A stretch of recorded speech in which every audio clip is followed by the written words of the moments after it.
If you lived in the 1990s and you wanted to buy a fast car, but you couldn't afford a Porsche 911, you bought one of these. A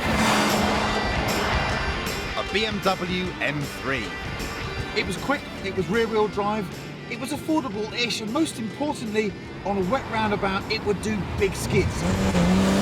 It was therefore perfect. Fast forward 20 years, and you can still buy an M3.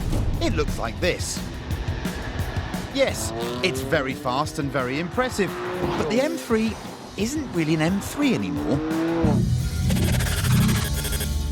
It's become bigger, more complicated, much more grown up. So what if you want your M3 like they used to be?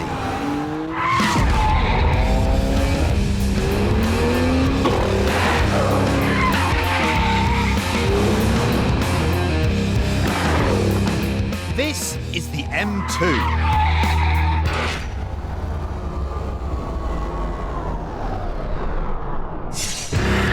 Named in honour of one of Kent's finest stretches of motorway. Not really. It's called the M2 because it's based on the 2 Series, BMW's smallest coupe, and what BMW has done here is actually quite old-fashioned. Just like that old M3 from the 90s, there's a manual gearbox. You can have a paddle shift if you want, but trust me, you don't. And just like that old M3 from the 90s, you get a 3-litre straight-six engine.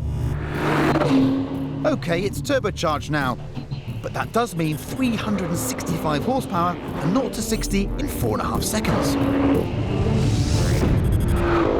A lot of modern turbocharged engines have clever software that limits the torque at low revs to stop you spinning the wheels and to make it more manageable.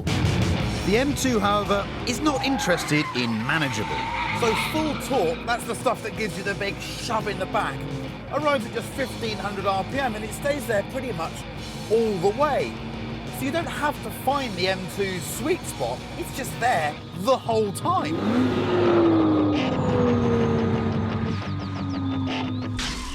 And with all this torque on tap, you can slide about a bit. A lot, actually. It's a little angry ball of energy, this car. It's like the pent-up bloke in the pub will start a fight with just about anyone for staring at his pint the wrong way. You! What are you looking at? Now, admittedly, this kind of attitude does tend to attract a certain type of buyer. There's no denying that fast BMW saloons still carry a faint suspicion of the mobile phone salesman done good about them. And the headlights actually have 3 different settings. There's dip beam, main beam, and get out of my way, I'm on business, deal, deal. And, image problems aside, there are just a couple of other minor flaws.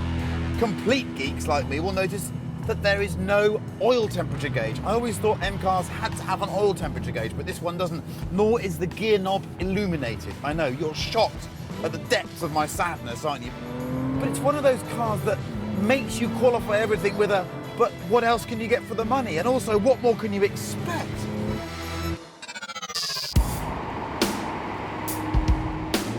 Well, it's not often you introduce an Audi as the budget option, but this is the RS3. It makes the same power as the BMW, and at £40,000, it's £4,000 cheaper. Because it's got 4-wheel drive, it'll get from 0 to 60 much quicker. In fact, it'll get anywhere much quicker.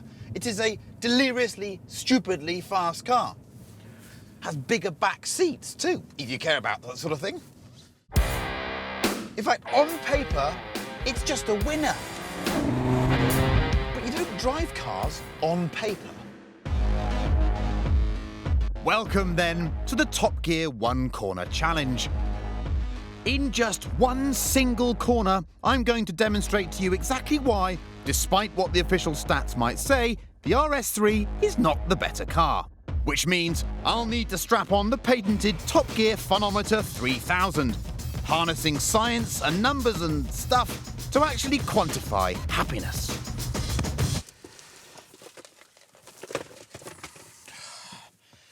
we go. Right then, the Audi RS3. And we've got, yep, understeer, amusing Parpy 5-cylinder noises, and understeer. Let's have a look at the scores. 76. That's quite happy. And now, the M2. So I scored 76 in the Audi.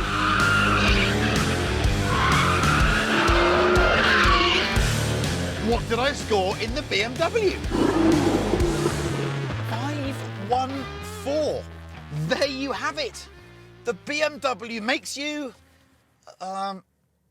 very much more happy in the corners. There you are. Science.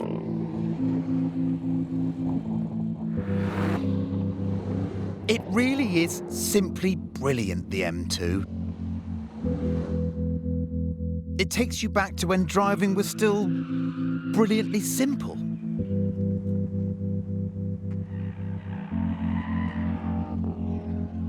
It takes you back to the 1990s. In fact, BMW has made a mistake here. It's not really an M2. It's an M3. There you go.